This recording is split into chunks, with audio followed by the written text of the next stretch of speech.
Hi, I am Denise.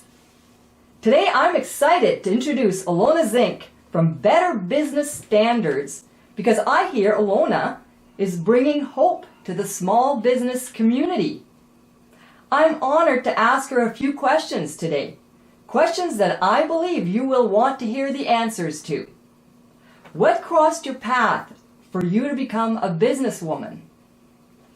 Well, thank you, Denise, for welcoming me. That is a really good question. What crossed my path? Because in my case, I actually stumbled into it. I, believe it or not, got fired from every job I've ever had. I know that makes me sound bad, and I'm not going to receive that as a bad thing because I believe that heaven intervened so that I would go outside of the typical job scenario to find my answers. I was in a situation where I needed income and thought to myself, you seem to get fired from every job you've ever had. Maybe you need to create your own job. And that is what prompted me to launch my very first business. It was called ILona's Aesthetics Incorporated, and I was only 24 years of age. Can you explain why you're so passionate about small business? That is also a really good question. There's many reasons I'm passionate about small business, naturally having one myself. But I do remember too, like genetically speaking, I think it's in my DNA. Because I remember having a family reunion. Originally, I was born in Germany, and some family came to visit, and so we had a family reunion. And I was quite young at the time, like in my early 20s, and I remember looking around the room, and, well, it was shortly after I had the salon. I remember looking at everybody that was there, and I was shocked to discover that every single person at that family reunion had their own business but one. There was only one person that held an outside job. So I think some of that is definitely genetic, the passion. Another reason I'm passionate about small business is because God and I were having a conversation one day. I'm devoted to God. It's something I've learned to be more and more in relationship with Him over the years. And so we often have these engaging conversations. And one time someone had spoke a prophetic word over me that I dominate in the kingdom of business. And I remember thinking, wow, I didn't know that business was a kingdom. So, I engaged in a conversation with God, like, kingdom, like, business is a kingdom from heaven, like that, like, why does that matter to you? Why is that a kingdom? And then God told me, I put inside of every person special gifts, and when they open up their own business, those gifts and talents that I put in them, they actually get released into the community, and the community gets blessed by it. And I was like, wow, that's so true. It's almost our duty and our right to have a small business and to bless the community with the gifts that are inside of us. So that's another thing that kind of made me passionate about business. But probably the last thing that really put the nail in the coffin, so to speak, in terms of my passion and what created Better Business Standards was when COVID-19 hit. I was one of the first people hit. I had just launched a beautiful brand new salon, had put about $160,000 into building it, so I had to pay for the build.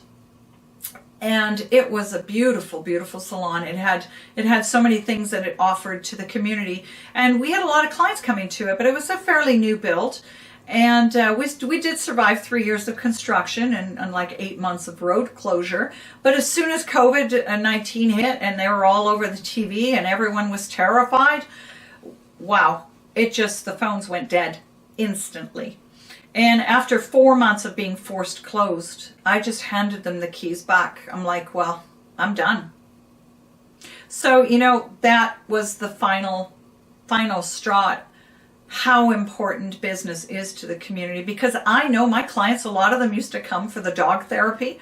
Hair is kind of a funny thing with people. Well, we also did pedicures and manicures, and we did waxing, and we really did a lot of full body services And we also did prayer for the community, when they were hurting. So we really did make a difference in the community. And I know, sadly, that a lot of people became hurt the day that our doors were forced closed while everyone else in that mall was allowed to stay open. What do you feel has done the most damage to the community of small business? That's a good question. Forcing doors to be closed without any accountability of any kind is huge damage. There doesn't seem to be a body that's protecting the small businesses or the consumers that go there. The fact that they were able to do this without any accountable body, it kind of blows my mind, actually. How can they do that? Especially knowing our constitutional rights. I mean, knowing that any health mandate does not supersede our constitutional rights. So how is it that they could just come along and override our constitutional rights as man, having the rights to have our business? How were they able to just force me closed? How did that happen? I think that did a huge damage to small business. But, there was damage done to small business even before then. When you think about it, all of this big box business, who can compete? Who can compete with the things coming out of, well, I don't want to name a place, but a lot of us know where a lot of these products in Canada are coming out of. Who can compete with that? I mean, if you have what we refer to as chop shops, things coming out at a penny, pennies compared to what it would cost us to produce it. And, are they being ethically sourced and released, produced? So what creates the most damage? I think when foreigners are allowed to come into your nation and sell things that are questionably produced at a fraction of the cost, I think that does huge damage to our small business community. You tell me how our small business can compete against that, and why are foreigners even allowed to come in and do that? Why? We're in Canada. We have maple syrup. Where is our maple syrup going? I mean, we have incredible resources in Canada. Where are they going? Why are they not being released to our community first? So I think foreign influence is an absolute huge, dangerous thing, and definitely impacts and damages our small business community. Big box business is a huge problem. That being said, why do you feel better business standards is the answer to small business problems? That is a huge claim, isn't it?